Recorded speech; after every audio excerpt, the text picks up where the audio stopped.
Mmm. Mmm.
Hello everyone! Welcome to my kitchen again. I really miss this cooking show. Parang cooking show talaga.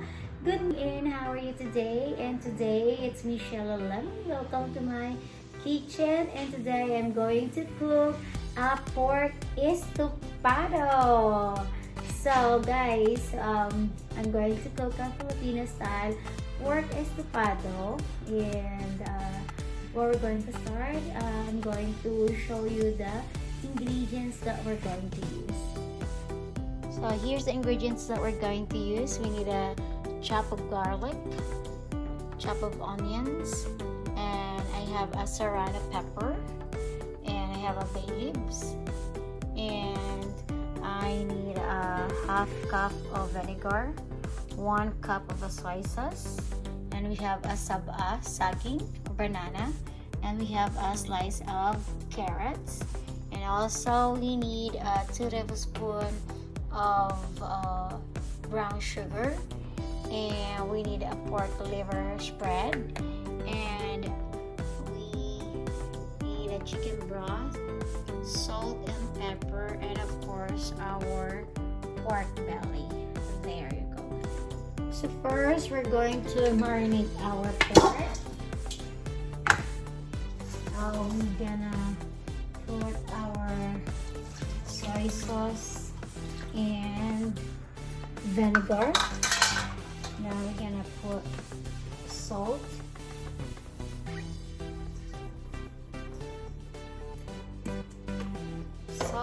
and pepper.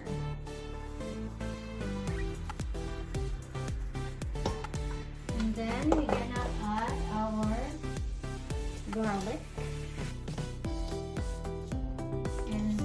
Save a little for our saute later, and then we're going to put our bay leaves. Sorry. There you go, guys. And then mix it and marinate like an hour.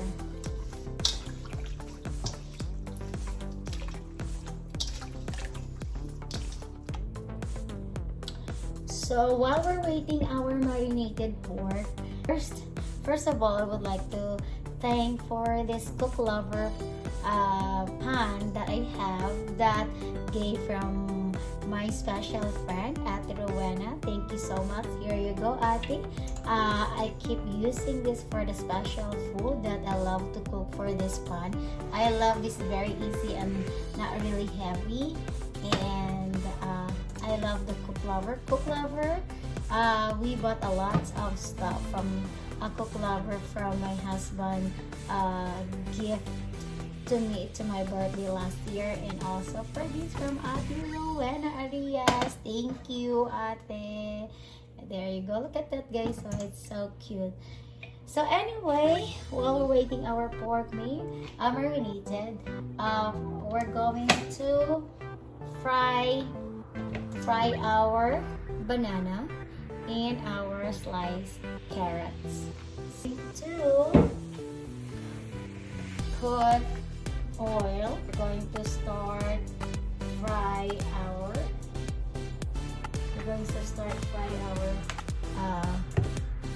carrots. Here you go. Ayan, init na yung ating oil. And we could start frying our carrots. And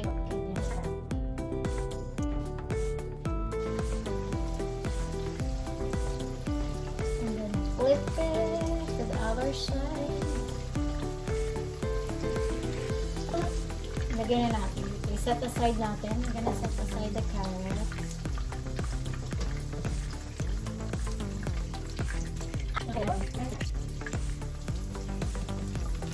Now we're going to fry our banana.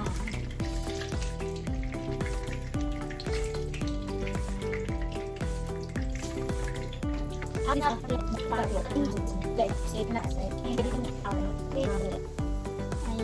we're going to put it. Baliktarin lang natin. Ito na yung other side. Then we're going to wait. Malulutuin yung other side ng ating banana. Look at that.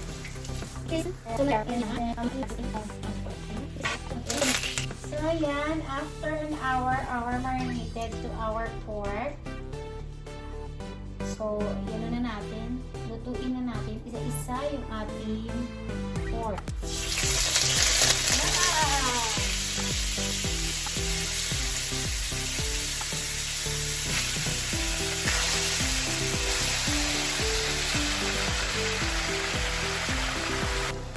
So, ayan guys. Igisa lang natin konti yung ating mga pork. And then, we're going to add our chicken broth. If you don't have chicken broth, you could use pork cubes or beef cubes, whatever broth that you have to use to make it tender to this pork. So, ipakuluan lang natin siya hanggang lumambot siya. You just put 1.5 cup or kung wala, pwede ring water. But it's I refer to chicken broth compared to the water. Kasi yung chicken broth, meron na siyang lasa. So, ayan. Pakuluan lang natin siya 45 minutes. Palambutin natin yung ating pork. Okay? So, I'm gonna put this on. Ayan. 45 minutes. Then, babalikan natin siya. So, ayan guys, after 30 minutes for now, we're going to add our onion. We're going to add our onions. And then, we're going to add our marinated sauce. Yung natirang marinated sauce sa baboy natin. And then mix it lang. And then we're going to add our liver spread. Liver spread, i-add natin. Ayan. Ay. Kasi this is napakasarap to eh. It's adding the flavor of our food.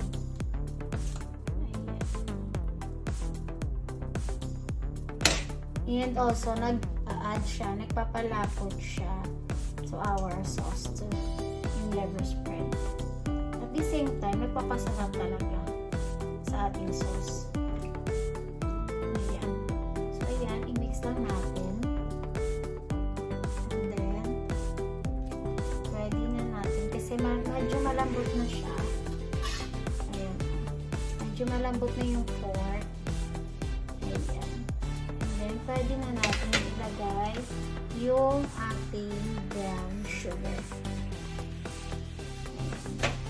Diba? Marami pa siyang sauce.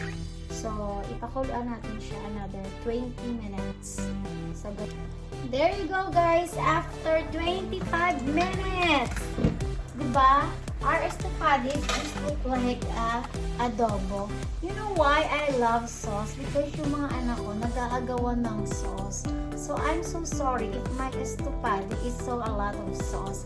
Mamaya-maya, mag-aano na yan. Because I'm gonna put my carrots. Ayan.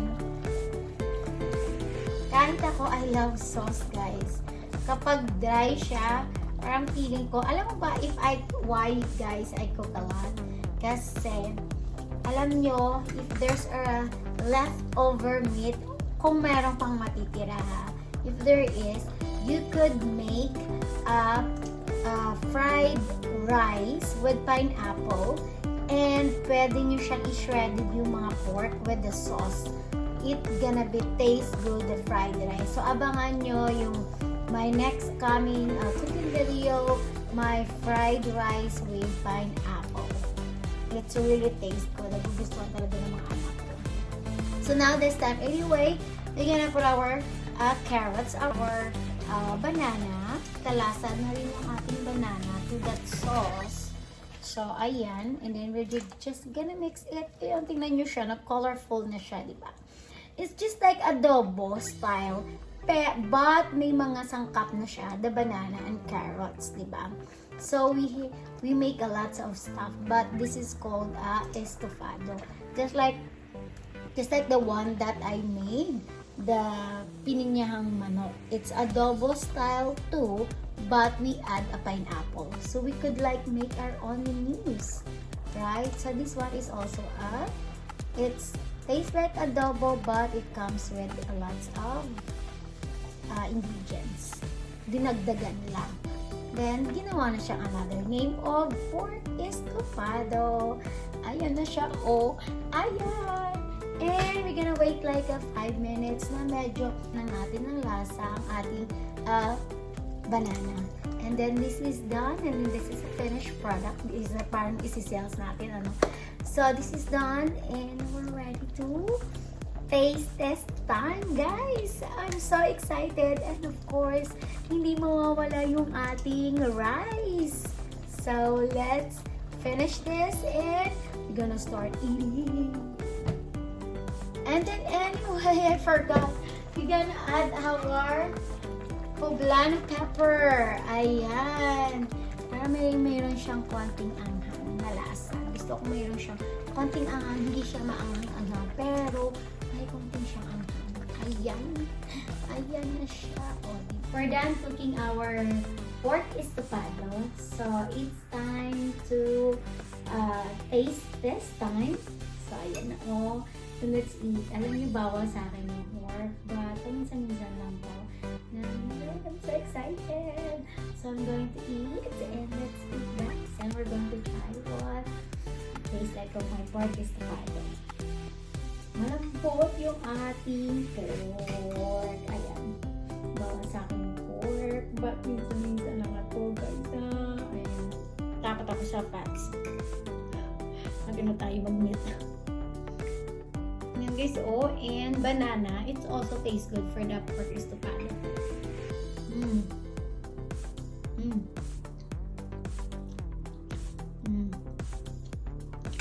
Very good.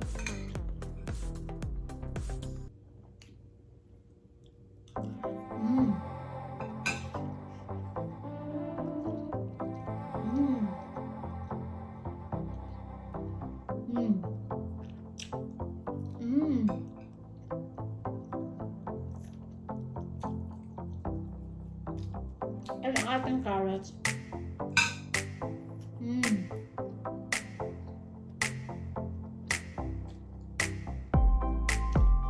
Ang ating carrots hindi siya overcooked. May crunchy pa siya inside, and I love that. Kasi hindi siya nakakasawang kainin.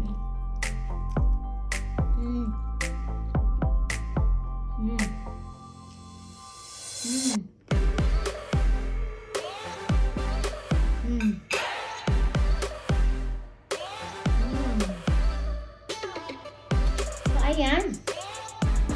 It's done our pork estofado. Before I'm gonna finish this food, I want to end this videos to say thank you so much to all your support to my cooking videos at the Lovely Sisters channel, and please keep supporting and keep watching my cooking videos and some craziness, and have a blessed day and have a great day. Bye guys. Thank you. Please don't forget to subscribe and comment to the comment section if you like the way I cook my pork estofado. Bye.